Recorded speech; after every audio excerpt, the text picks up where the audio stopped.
Who are you? Who are you? Lawrence of Arabia. We answer that question today on Mr. Nothing's Around the Weird. We are going to talk about the movie Lawrence of Arabia, and we are going to figure out who is Lawrence. My guess is Paul Atreides, but I could be wrong. That's all I got. Well, that's one way to do an introduction for this movie.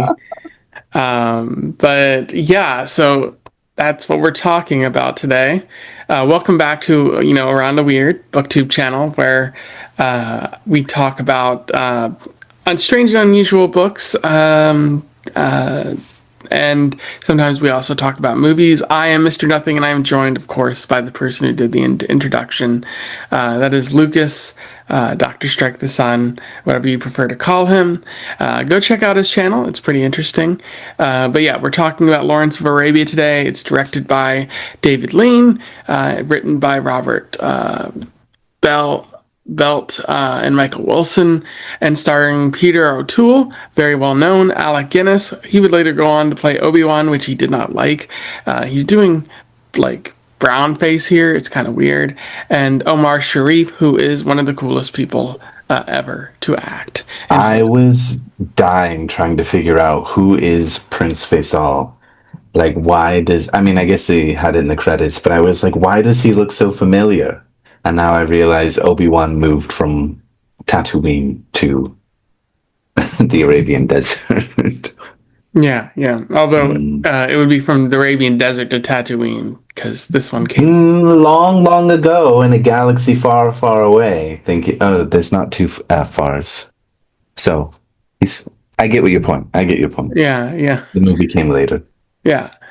But it's really interesting because all of these like people, like the directors, the writers, Peter O'Toole, Omar Sharif, all of them would kind of like they're kind of Hollywood royalty. They would. This is not their like first movie. They would go on to make more, and they made more before this, and they basically won a lot of awards. This was kind of like their Hollywood for a long time.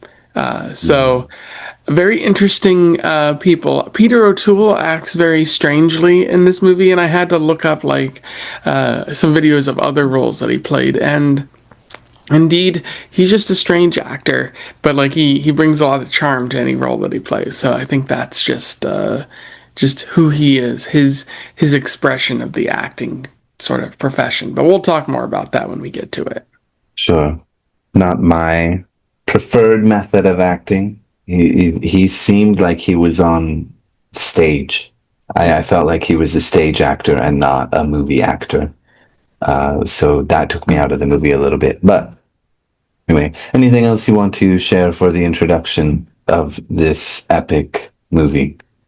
It's based on a real person. That's pretty interesting. Like, and it doesn't seem like they made up too much from this. Like Mm, this feels pretty accurate to the person's life in general, certainly. down to the fact that he was pretty much hated by the military elite because he pretty much gave Arabia back to the Arabians rather than let the British kind of take over and have another colony that they could run into the ground. Mm. Yeah, definitely we see his actions led to a more favorable, although not the most favorable outcome with the dissolution of the Ottoman Empire and the Turks losing ground as their empire collapsed.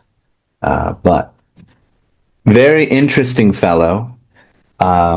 Certainly his education and sort of morals, I guess, if you can say that about him, considering the whole structure of the movie. He's a very interesting guy, and certainly you can definitely, if you're familiar with Dune, you can see the heavy inspiration that Frank Herbert took from the story of the real life T.E. Lawrence because Paul is just this guy. Yeah, I said this in a video I made about Dune, but it seems like both Frank and Lawrence here are weebs, but for the Middle East. Like, they're like, hell yeah. Islamabooze. Yeah, what was that? Islamabooze. Yeah, whatever we call that. Like, they really love those sort of regions, and it shows in their writing, but it also shows for Lawrence in this movie. Yeah, I mean, it's overall a great film. Definitely, like all the big names are coming in to make this pretty surprising. I saw earlier it was made for, I don't know what it would be in modern finances, but it was made for $15 million or so and made 70 something $1 million. So it more than earned its money. For a 4 hour movie, I know it was made in the 60s and movie going was very different back then. And certainly over time, it's probably had more time to earn money. But that's pretty crazy for a movie that's nearly 4 hours to go almost multiple of five. Yeah.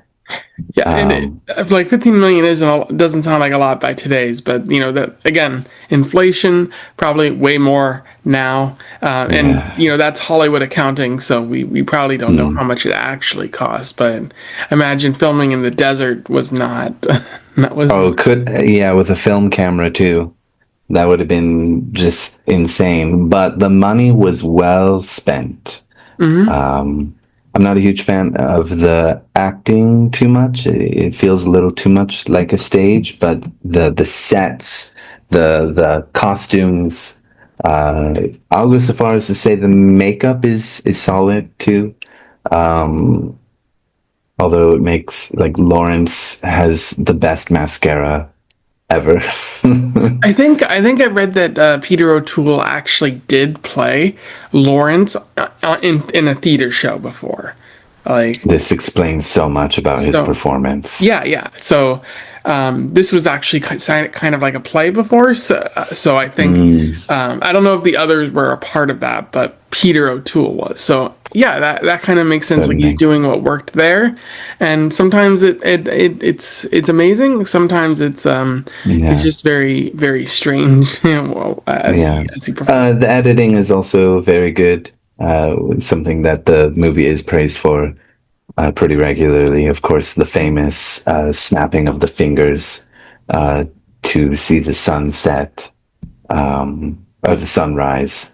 The cinematography is almost unspeakably beautiful. Like you can't even describe how beautiful the desert is recorded on film. But I suppose we should get into the actual story Yeah, yeah. of Lawrence, which starts off with Lawrence's death riding a motorcycle, which was very unexpected to me. Um, Yeah, I had heard that he had died by motorcycle, but before even that, like this is because this is a large movie. It has an intermission, so that both the beginning and the middle have mm, large or like have like huge music parts, like a mm, couple minutes a piece. Like you just hear nothing but music. mm, At least in the version I watched, you might have watched a different version, but yeah, um, he dies by motorcycle. Pretty silly sort of way to film it, but then we see his funeral, and everyone and people like there's kind of mixed thoughts on him. Some people are like, yeah, he was pretty cool, and other people are like, he was an awful human being. I hated him. I'm glad he's dead. Maybe not that far, but some people didn't like him, and so we're then shown why some people didn't like him. mm. All things that I hope to hear at my funeral, personally. Yeah, then we go back to his time during the First World War in the, I don't know the name of that. in the Arabian part of the world, Ottoman Empire, floundering, falling apart, losing ground, trying to hold on to what they can. British and French, we don't really see the French till the end, but the British and French are making their way and making ground, carving things up. And Lawrence at this time is a lieutenant who is well educated, which is already a problem for the authority figures. They don't like that. No. What is his name? Trenby? No, not Allenby makes a note about his education, right? And then he also kind of talks back quite a bit. What happened? It's been a while since I saw this part. No, yeah.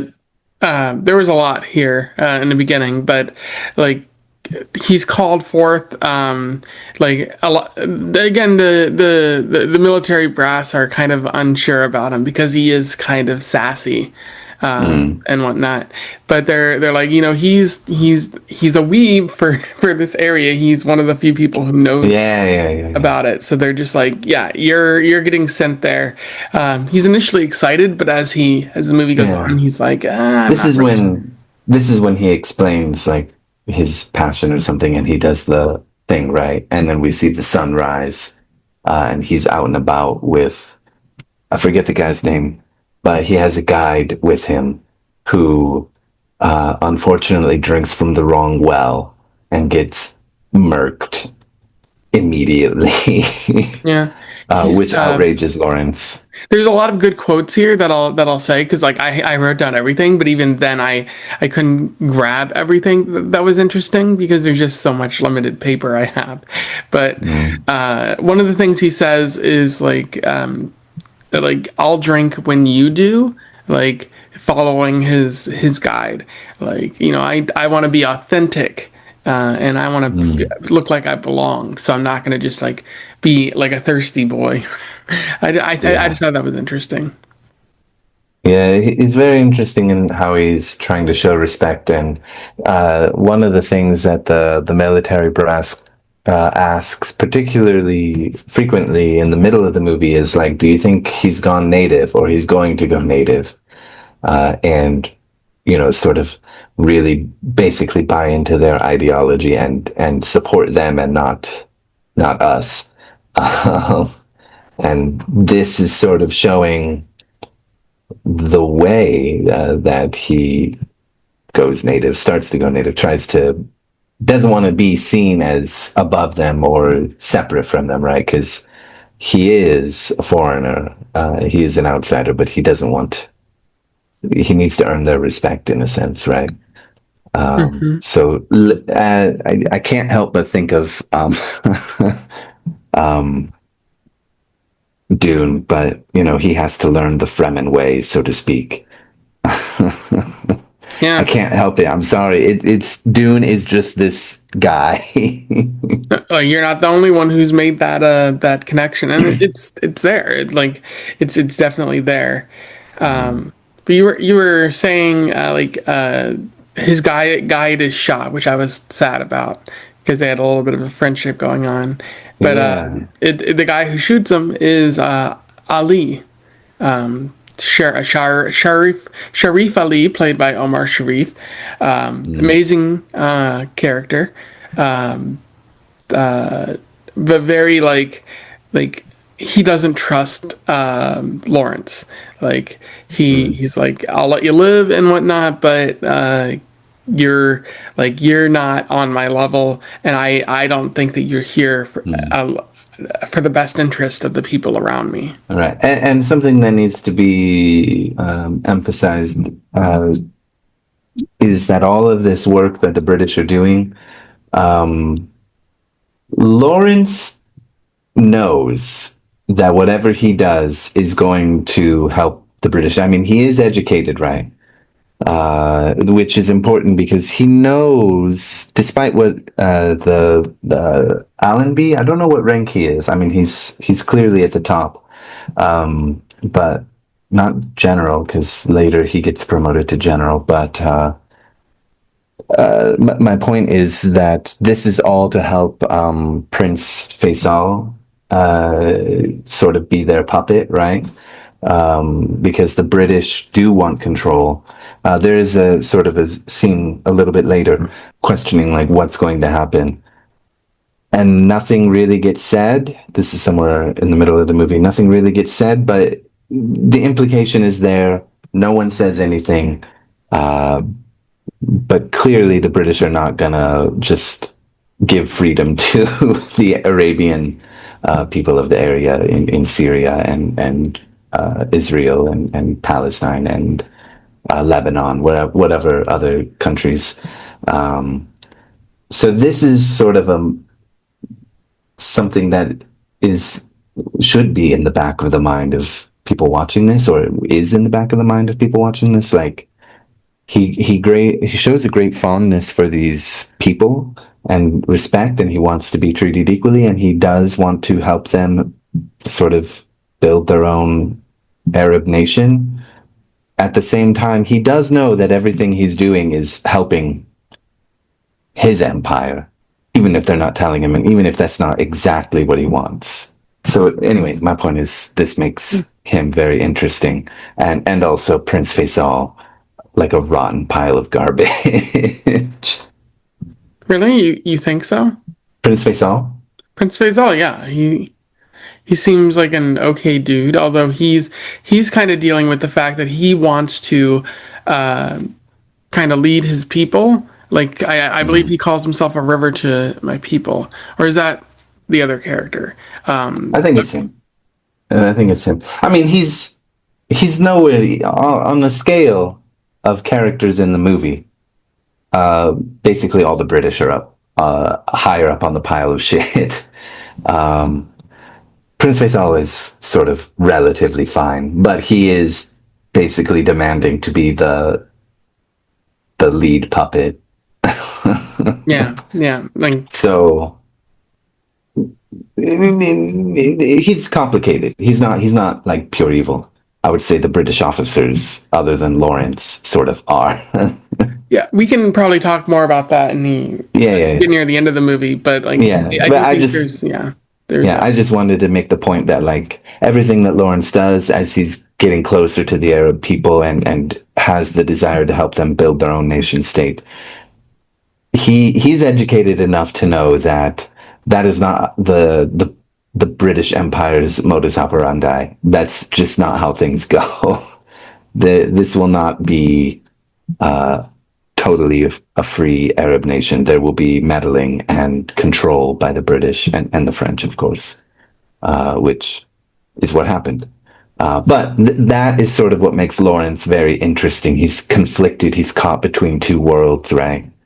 yeah, He really has great appreciation for these people, wants to help them, but is like, by helping them, helping the empire he comes from. Ah, but is he a bad person?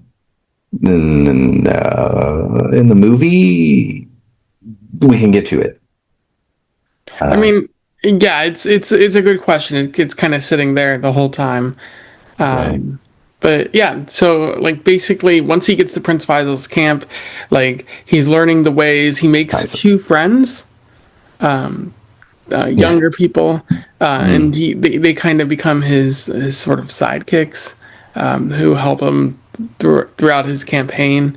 And I believe they're in Faisal's tent. And there's a conversation with Ali and Prince Faisal about what they're gonna Mm. do.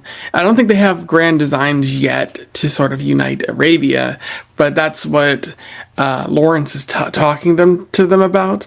And Ali doesn't like it because I think he senses that the British are gonna move in and like that Lawrence is just setting all of this up. That he's not doing this out of benevolence or anything like that. But he does convince them to go across the desert and then sort of combine forces with other kingdoms, other sorts of Mm. leaders as well. I think that's another one of Ali's reasons for hesitation is that like there is sure they're all Arab people, but they have like maybe their own ethnicities and their own cultures within the grander scale of the like Arab uh, culture. We kind of see this issue near the end at the Arab Council a little bit, but yeah, they're working to defend the Suez Canal. Come in. Lawrence starts convincing all the other kingdoms and so forth. And they're doing like surprise attacks. And but there's also an issue with one of the boys that he's employing to assist him. A big fight breaks out. Okay, so no, what happens is there's a trek across the desert. Oh, we skipped that. Yeah. Yeah, there the anvil or something like that, which Yeah, you yeah, really get yeah. the heat of that. And then they learn that one of his friends, Gassim, has sort of passed out, or like he fell asleep, and they don't know where he's at. And if they don't get to him by some time in the day, he's just going to be dead. Mm, So Lawrence says to Ali, "Nothing is written." Another amazing line from this. He heads into the desert, saves Gassim, and comes back, and everyone is raucous, really happy. And they make it to a well, and there is the habitat leader, Tai, who is fighting. He doesn't want to join the group, but they do eventually join the group. And at this point, because they're sort of like rival sort of factions, mm, different sort of ethnic groups, maybe something like that. mhm. Like there a fight, as you said, breaks out, and when Lawrence is like, "I will settle this," so that he doesn't like that nobody has to like kind of get their hands bloody, and Right. The really outsider finish can this. do it, right? And then it will be fair and just, so to speak. Yeah. So Lawrence is like, "Show me the person," and it's Gassim, who he saved like only 15 minutes earlier in movie time. Sorry, buddy.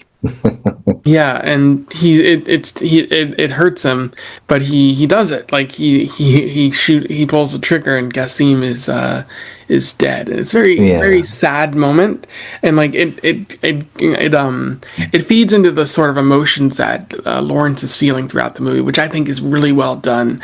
This sort of like again the conflict between duty to the British and duty to helping free a people, but right, also the fear that he feels about pulling the trigger. Like he's joined the military, but he's not a very violent person, so he right, like he doesn't want to be the one to dish out violence. right. And even more than that, if he does it, he's worried about what he might become and how good he might be at it.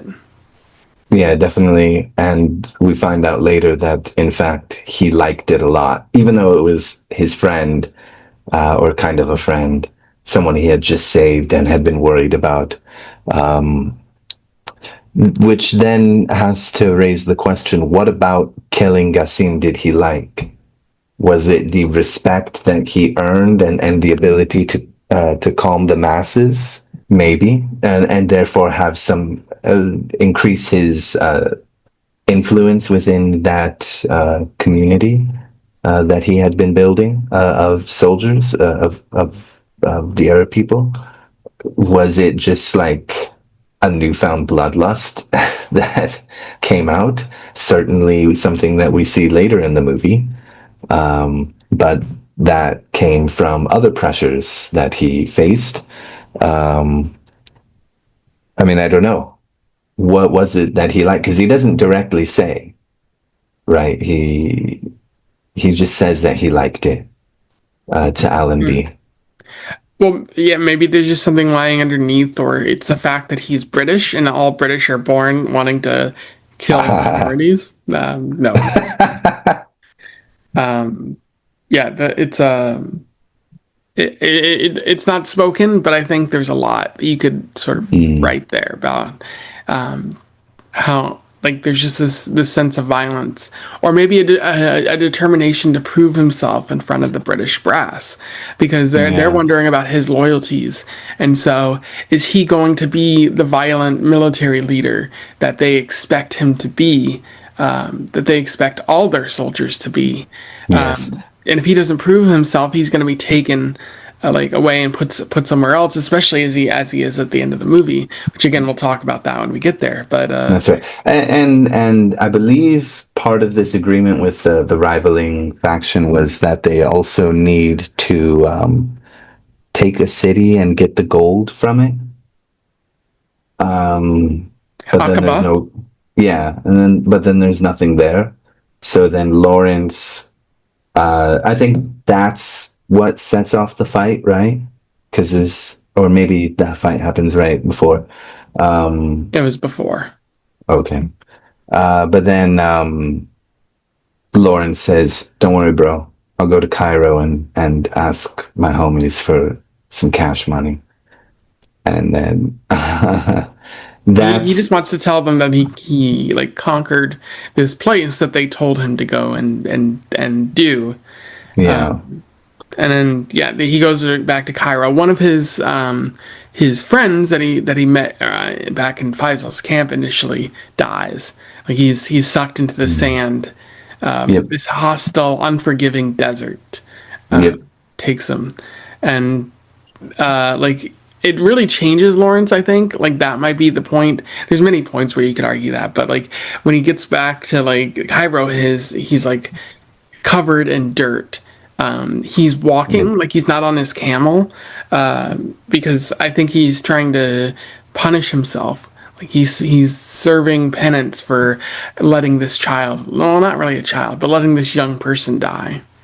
Sure. And then, well, there's still another one with him who's not allowed in the officers' space, but Lawrence doesn't listen to anybody and demands that the boy get lemonade.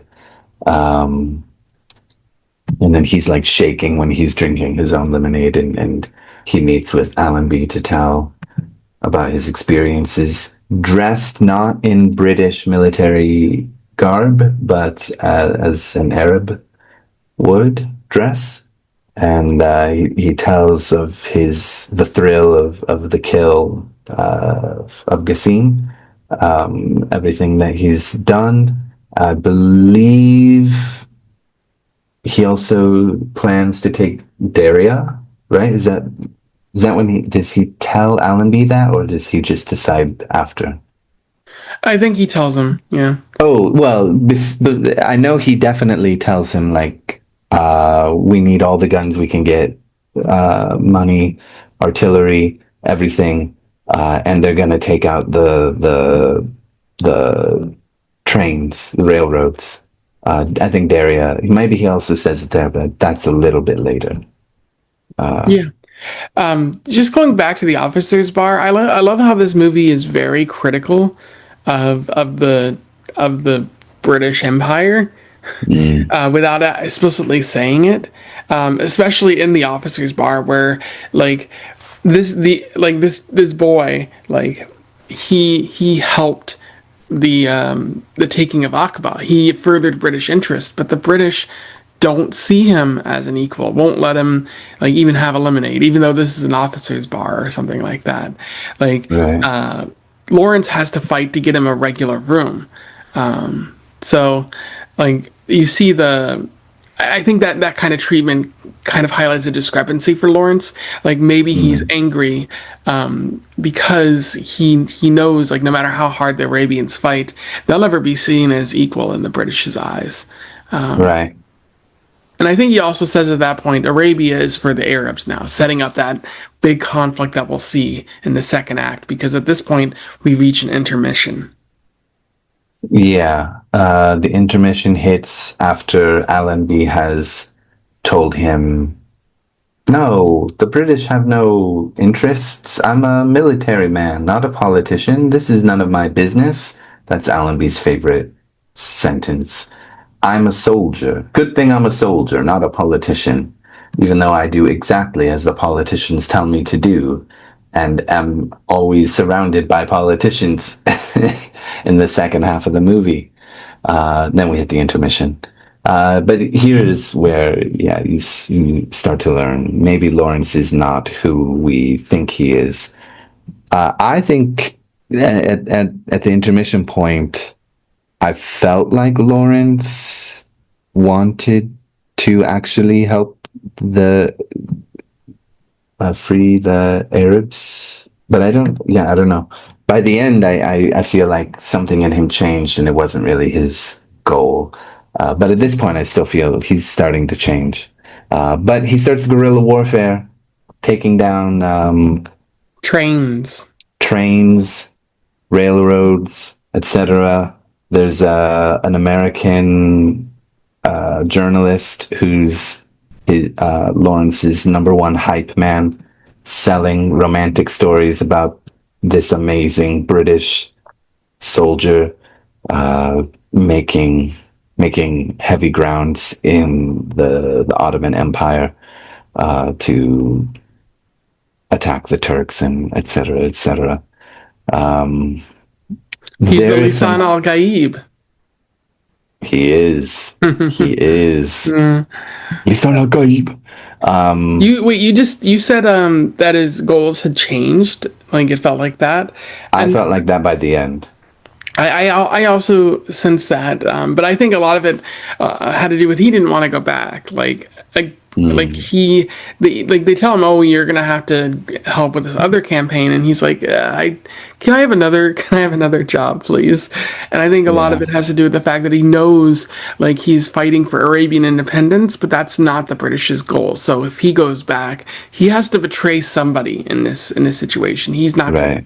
He's not going to come out that great, and he's made friends with the Arabs now. He's made I friends. believe when I started with the introduction, you kind of laughed about the way I did it, but the part that sticks out to me the most is just after the. I think it's just after the boy gets lost in the quicksand, and there it's just Lawrence and the other one by themselves, and on the other side of a bank or a river or something, probably not a river, I forget what it is, they see someone on a motorcycle, a British soldier, and on the motorcycle that British guy is saying, who are you, who are you, and then the camera switches back to Lawrence, who doesn't answer. And I think that's very important because Lawrence is trying to figure out who he is and what does he really want. And what, as the audience, what are we supposed to make of him? Who is Lawrence? Is he the hero of the Arabs? Is he a villain to the Arabs, even though some of his actions seem heroic? So that's why I started the Good introduction that catch. way. I did not see that when I or like I saw the scene. I just didn't catch it like you did there. But that's good. That's good. Yeah, I thought that was my favorite scene, and yeah, it just helped me sort of figure out or focus on different things once I started thinking. I think there's another person who asks a similar question, and also with the photographer, with the journalist wanting to take pictures of him, and I forget the guy's name, but he's like a cranky old man who's a Arab soldier, and he like gets angry at the photographer for taking a photo of him, and he wants to destroy it. I love that guy. That's Tai. That's the Habitat. Yeah, that's right. That's right. I love him. He's my favorite character. Yeah, he's very like dedicated to the cause, but he also makes a good point. Like like as they derail more trains, like a bunch of the soldiers just leave. Like the British are upset about this. Like, are they going to return? And like I think Tai points out, they're only interested in riches for themselves. War does not mean the same thing to the Arabs that it means to the British, like different cultural things. And I think the leaders don't know that. Like Lawrence knows that because he studied it, and Tai is pointing that out. But like, there's like the United Arab Empire and things like that that they want to sort of create, or the British want to imagine could be real, isn't isn't really, like, it doesn't really exist in the same way that the United Kingdom exists. Like Yeah. it's really fascinating. Like that's all sort of there. Yeah. For a movie from the '60s, yeah, it's pretty. Why aren't they acting in our best interests? I dare say. I dare ask. Yeah. Um, Farage dies too, like his second like young companion friend. Yeah, yeah, yeah. What happens next? Lawrence gets shot in the arm Yeah, after one of them. That's when, yeah, gosh, the photojournalist has his camera smashed. Um, After that, I believe they plan to take Darea, yeah. Dara. And so Ollie and Lawrence go in there, and Lawrence is very brash. Like it seems he's kind of suicidal as well. And he ends up getting Yeah, captured as a I result. did not understand what was he doing. He was just like, this is just a like. Did he become arrogant with the successes that he had with the guerrilla warfare? Like it's just like he tried to convince other people to go, but nobody would go with him except Ali, who I guess just kind of felt bad for him because there's no way he could pass as Arab, even though he knows the culture and also speaks English like any good Arab person would. Anyway, I do wish they would have had some Arabic in the. I mean, they had some signs in Arabic. It would have been nice if they had more Turkish and more Arabic in the movie, even just as like a little bit of flavor. Even if it was just like, Lawrence greets an Arab character, says something in Arabic, they say something back, and then just English, something like that. That's one thing that was kind of missing. I think if it was made today, that kind of would have been in there a little bit more, Mm. just to like make it more real or whatever. It's fine that they speak English most of the movie, but just a little bit would have been nice. But yeah, he gets caught. I don't really understand what he was planning to do. I was so confused, but I guess he was just brash and arrogant and slightly suicidal at this point, maybe. And then he gets beat, Hmm. tries to lie, and this breaks him. Not physically, but sort of mentally. He's a changed man after this beating, which again was slightly confusing. This is one thing I didn't quite understand. Like, I just I was so confused. What was his plan to take this basically solo? Maybe he was just scoping out the city and he had bad luck, but Yeah. yeah, it does change him because he's like, oh yeah, that's right. I'm not one of you. I'm not one of the Arabs. Mm. Yeah, he's reminded of his place, sort of. He goes back to Egypt, Cairo, and I believe at this time he starts wearing his British uniform, officer's uniform again, because he realizes he doesn't quite belong. Uh, but as you said before, he doesn't exactly want to betray the Arabian cause. So he wants to be moved somewhere else. He's afraid of sort of enjoying this Hmm. and the thrill he gets out of it, but also gosh, what else was he afraid of? Forgetting now. But point being, he's afraid of the joy he'll get. He wants any other job. He doesn't want to betray, but by leaving, in the sense, he is betraying. Yeah. So caught between different things. He hears about the Sykes-Picot Agreement, which is introduced to him as a treaty, but the British politician who's introduced in this half of the movie assures him it's an agreement, not a treaty. The French diplomat and a British diplomat agreed that they should have control of the Ottoman Empire. I guess it's that easy.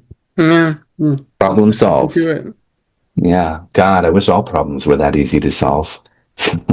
Just give it to the British. They'll fix anything. Yeah, God, what a nightmare that would be. Um, Lawrence. Oh, that's the other thing that I forgot.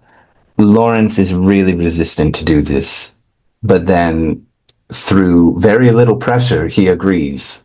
Under the idea and operation that he will take Damascus, and they will give him a ton of money so that he can hire a bunch of mercenaries, basically. And there was an underlying agreement that this is for the British, but you're doing it for the Arab people. That's the way it seemed to me. Like there, Allenby is saying, yes, you're going to take it for the Arabian people, as you said, Lawrence, and Damascus will be theirs. Surely, yes, of course. And Lawrence agrees, Yeah, which is where I really felt like that question of who are you comes back into play. And I will give my final thoughts on that in a little bit. But they're making a big push to Damascus. You have this fucking awesome, badass, epic scene of all his Fremen on a plateau, and under it, Ali has noticed that he's more humble, but the photographer, a photojournalist, is saying he's a changed man, putting some doubt into Ali, who doesn't seem to know who his friend is anymore. So this person, this not begrudging friend, but this person who wasn't his friend, that he didn't trust, who earned his respect and admiration, doesn't know who this guy is anymore. Paid for these people, half the people to be there. And Lawrence says the other half will come because of me, which is very interesting. He yeah, has this kind of not cult status, but he's reveling in being yeah. this higher figure. Which again, who are you, Lawrence? Like, what's going on here? Same thing with Paul Atreides. He becomes this higher figure for them, right? The Fremen. We don't need to keep. It's just there. It's just there. No, Anyway, it's good. Yeah, it like this movie had a probably had a huge impact in that regard. definitely. But when they march to Damascus, they come across a bunch of other soldiers, Yeah, a and brigade of Turkish soldiers, I believe, yeah, and Ollie's like, we should go around. We can march around, but to Damascus. yeah, and Lawrence is like, no, we're going through them, and this is a very sort of Well, devastating. there's a village that they found everybody was slaughtered in, and one of his mercenaries was from that little village. And again, that was also very beautifully shot. And this guy just charges at them basically as a martyr, because he grabs their attention and he screams, I forget where he's from, but for ta, ta, Talis, Talis or something. Tafis, what, something like that.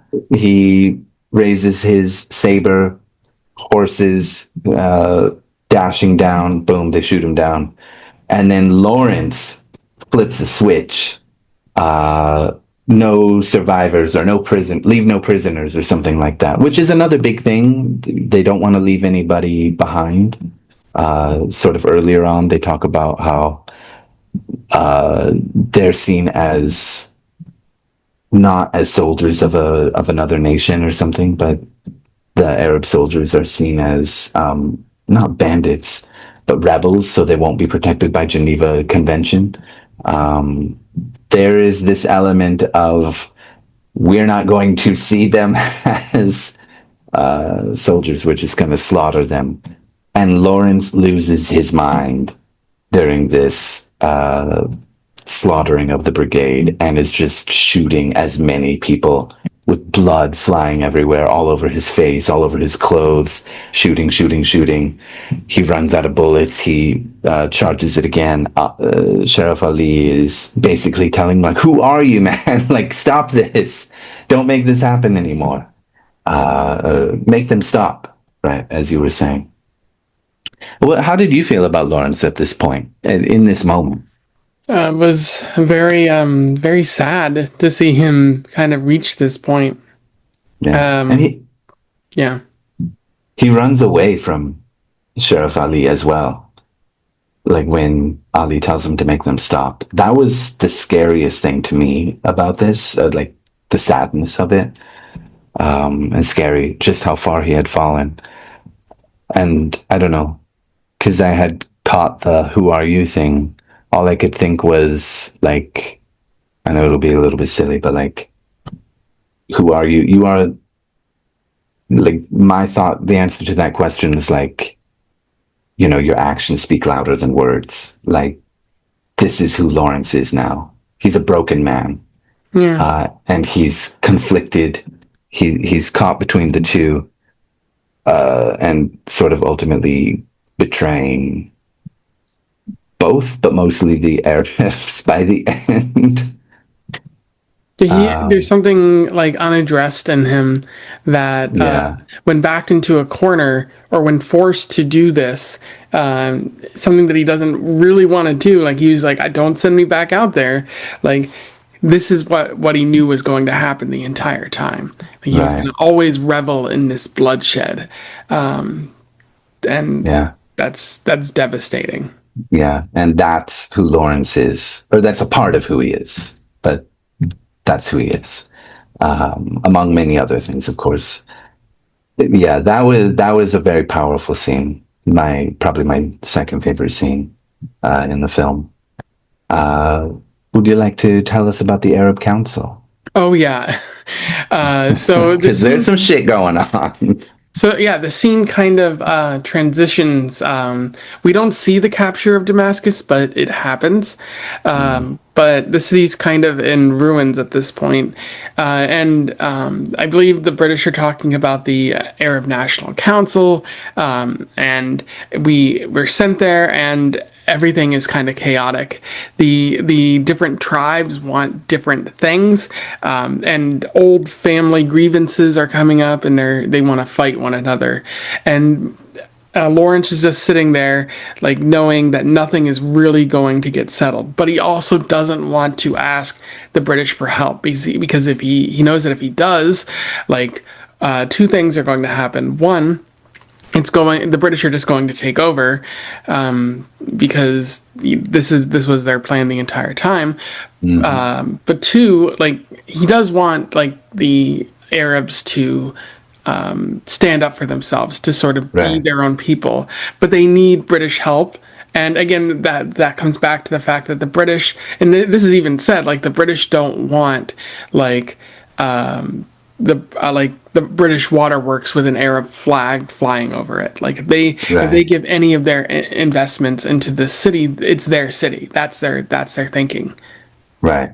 And sort of the other thing is, yeah, he doesn't want the British to come in, but there are factional divides of the Arab people, like once we get to the Arab Council, which is causing problems. Not only that, but so many Turks have been injured and are in need of medical care. But the facilities that they have while they're running Damascus are ill-equipped is putting it extremely generously. Right. There's no water, there's no beds, there's no protection from the sun. It's terrible. Lawrence sees the conditions that they're in and he gets smacked for it. And he's also horrified, but he brought this on to the people. But at the same time, it's like, what did you expect would happen? These are their sort of original oppressors. The British are the Hmm. incoming ones, but these are their original oppressors. Of course, they're going to be brutal, and maybe there's nothing to be done about the water without like British help, I guess. But like, they're not going to be concerned with my oppressors don't have the needs aren't being met. I Yeah. mean, that's like the humane thing. It has nothing to do. One of the characters, I don't know if it's the medical officer that smacks Lawrence or Allenby or the politician. One of them. Oh no, it's Ali himself who says like you can't trust Arabs or something like that. Like they're barbarians or something. One of them says something like that. Yeah. I think it's Ali, which is not necessarily the case, but like given the context of what's been going on in this whole area and with the Ottoman Empire for centuries at that point, I believe, um, like it's an ugly, ugly situation. This is war. This is the end of a. This is a collapsing empire. Ugh. Yeah. It's a lot to expect the Arabs to and Lawrence to sort of fix everything or to create a solid foundation overnight. Yeah. So, but like the British are like, well, we could do that easily, and then it's like they have a lot of infrastructure, so of course they could do that. There is an interesting scene where Ali storms out of the council. Mm. Like, and I think it's at a point where Lawrence is at his lowest, and he has an argument with Tai, the Hawatat leader, and like how Tai's like, oh, he sees Ali crying. Very, very like significant moment. Men are allowed to cry, of course, Mm. and he's like, "Oh, so you do have feelings?" And he's like, "Yeah, of course I do. I'm not, I'm not made of stone." But he says something that is like probably my favorite line in the entire movie. He specifically says, "If I fear him who love him, imagine how he must feel who fear himself who love or who imagine what he must fear who is himself or something like that." Basically, like, I love him, I'm scared of him. Imagine how he feels, and he must hate himself. No, imagine how he who hates himself, who fear. I'm sorry, it's just a really complicated line, but it's really good. It's just like, yeah, I like this guy, but I'm scared of him, and imagine how he must feel. Imagine like how much self hate that Lawrence is dealing with, and then he disappears into the shadow, and what is a beautiful sort of cinematic moment. Like the scene is like lit, so like he just disappears, like Ollie's gone. What Yeah. what what is his fate? That remains to be seen. Yeah. Something that happens a little bit earlier in the movie, which is unrelated. He's also compared to Moses in some way, Mhm. a biblical figure. Yeah, that was a very powerful moment. Um, he is someone to be afraid of. He's capable of a great many things, and he's also worthy of love and deserving of love. And but he's definitely full of self-loathing Mhm. because none of his plans and his hopes and dreams for the people he admires and respects and appreciates, it's all falling apart, right?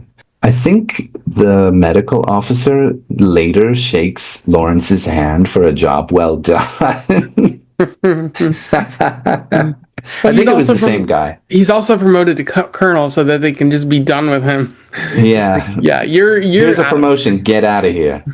But this is where I felt like Prince Faisal was like a no good guy. He is openly courting for British support.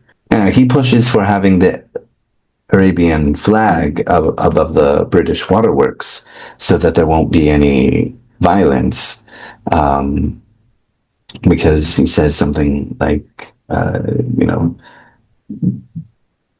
basically, if you do that, there's going to be problems. And we have enough people to make it annoying or something like that.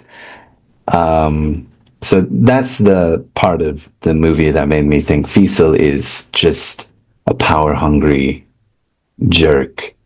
Well, I also think he understands the nature of the game, like Yeah, what he has to do to eventually get to a self-ruling Arabian empire, is that yeah, yeah, yeah, he's like, oh, Lawrence, you did a good job, but now it's my turn, and I know how much capitulation is kind of needed to get there.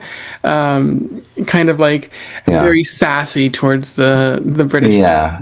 He's a politician, right? He's not a Hmm. soldier. Lawrence is a soldier, not a politician. So those require different mindsets. Lawrence leaves and he looks back at yeah, a motorcyclist going by, and he looks at the Arab people on their camels. The end.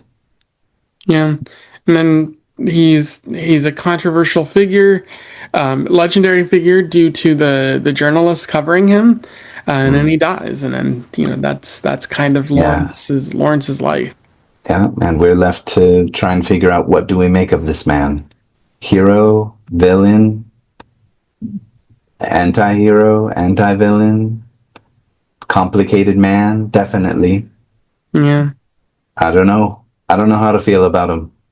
I guess he's good, maybe in general. Not really. Well, I think there is goodness, Yeah, at least at this version of him that's portrayed. I don't know yeah, what the real life Lawrence of yeah. Arabia. This portrayal tells me he has goodness in his heart. He is a decent human being who's compassionate and so on. But there are things inside of him, his obligations to duty, and he might have duty to different factors. But this makes a chasm, right? And yeah, that chasm is engulfed with trouble. There is another line that is said. I believe it's said by Tai, like or Ali, I forget, but like they say, like you may leave, but there is only the desert for you. Like Yeah. he'll always kind of be stuck here. Like this is where he wants to be, but this is also the place that was kind of ruined for him by the duty that that he had to the British Empire. Mm, And so he'll always kind of be stuck in this moment, unable to really grow or move beyond it.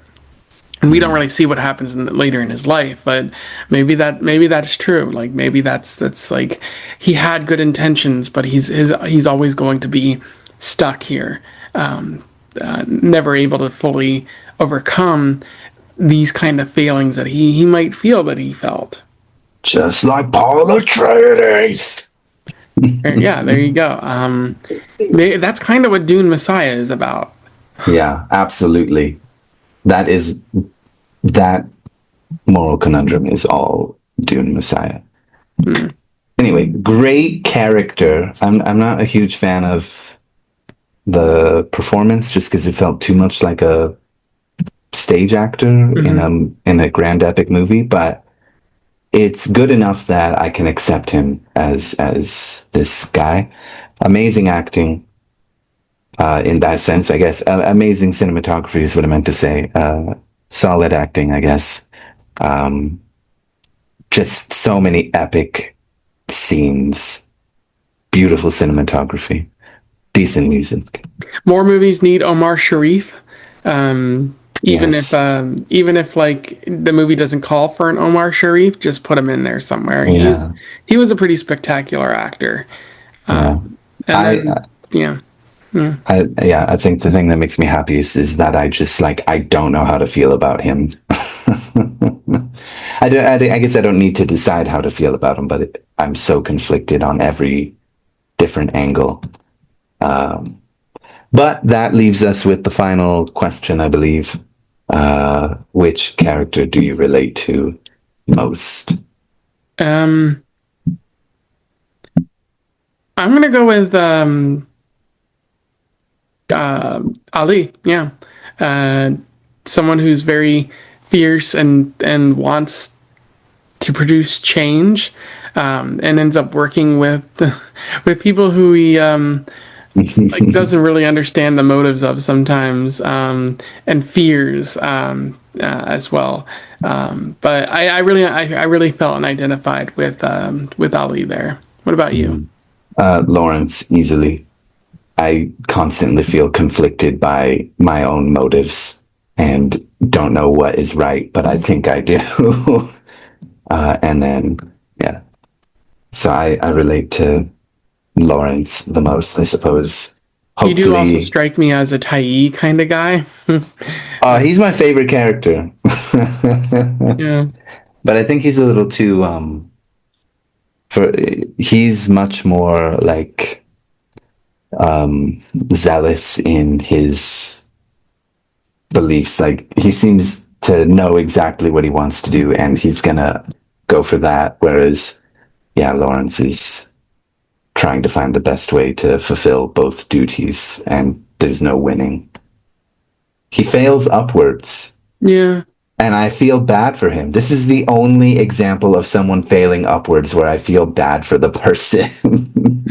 yeah, yeah. He's never really able to fulfill his promise, I don't think, and Yeah. they just promote him because they want to be done with him, and that's Yeah, they just toss him aside like garbage. You've done your duty. You've fulfilled our needs. Get out of here. yeah. They used him. Yeah, I feel bad for him now. Tragic character. Definitely a tragic hero. Yeah, yeah. And this is a movie that's kind of been out there for like in my worldview for a while. So like I knew Mm. it existed, but nobody really ever talked about the struggle there. They only highlighted like the epic nature of it, and I think Yeah, it's popular for a reason, and I'm glad to have finally seen it. same. I'm very happy that I watched it. I only knew about the great cinematography, and I knew kind of the story. If Paul Atreides was based on him, then I could kind of get it. But seeing it here, however accurate it is, was really like eye opening. Yeah, and so the final thing, of course, is the movie that we're gonna watch for this month, technically July, because this is coming out a bit later, Yeah. which we might have to push it until August because again I'll be in Vancouver at the end of the month. Mm. But the movie that we're watching, we don't watch enough African cinema, so we're gonna watch a Senegalese movie Hmm. called Tuki Buki. I love that movie. I'm excited. You've seen it? I've seen it. Don't worry, we can watch Okay. it again. It's been years. Okay. Yeah, I had heard good things. It's really hard to sort of get like straight like talk on like which African movies are like top notch. And I had to actually find like I didn't want to learn too much about it because I didn't want to like have my judgment kind of be affected on watching it. But this one seems to have a lot of positive regards, so I wanted to try to Is the find. director Usman Sembène? I think that might be him. I've seen a couple of his movies. He's very good director. Yeah, this one has a good thing, and then like I'm really gonna make you suffer in like 2 months or so because I there's a movie that I've been wanting to get you to watch for a while. I'm not gonna tell you what it is. Don't worry. I'm saving my revenge movie for another time. It's the beginning of year 3, right? Yeah, well, it's been year 3 for a while, Oh for a yeah, couple okay. months. Sure. I guess I forgot about that. But I know asking you to watch a 4-hour movie is quite the challenge, and but I've got an even longer one, depending on how hard you hit me. Yeah, so it actually wasn't bad watching this 4-hour movie. Yeah, it breezed by. I mean, I watched it in bits, but I was just because I've been so damn busy, I didn't have time to just sit down. But when I would watch 30 minutes at a time, I'd be like, "What? It's over? I got to do something else now?" No. Yeah, I had actually like I worked graduation for my university, and Mm, like on the Sunday where it ended, I was like, okay, I'm gonna watch Lawrence of Arabia now. Like 30 minutes in, I found myself getting sleepy, and I was like, oh, I'll just go take a nap. So I had to actually take a break from it, but not I wasn't sleepy because of the movie. I was sleepy because I had gotten up at like 4 in the morning just to get to mm. graduation. So yeah, that's I had to watch it in bits and pieces, but it was pretty solid otherwise. Yeah, Well, I'm glad we finally got a. I mean, I guess we watched the one Italian-made movie set in Algeria. Battle of Algiers. Yep. Yeah, but I'm glad we're finally watching like a African film. It is directed by Djibril Diop Mambéty, not Ousmane Sembène. But Ousmane Sembène is also from Senegal, I believe, and he is an excellent director. We can Okay. choose one of his movies another time. Yeah. I don't know anything about African cinema, and I say Africa. Africa, it's a big place, so this is Mm, Senegalese cinema. mm. There's probably a lot of variety out there, but yeah, that brings us to really the end of the video. Let us know what you think in the comments below. We would love to hear from you and have a conversation about this. Subscribe to Lucas's channel, which there's a link to below, and join the Discord. There's a link to it in the description if you want to chat about movies, books, and or other things like that. And until then, we wish you the best of luck in your weird and Arabian Revolution travels. Farewell. Farewell.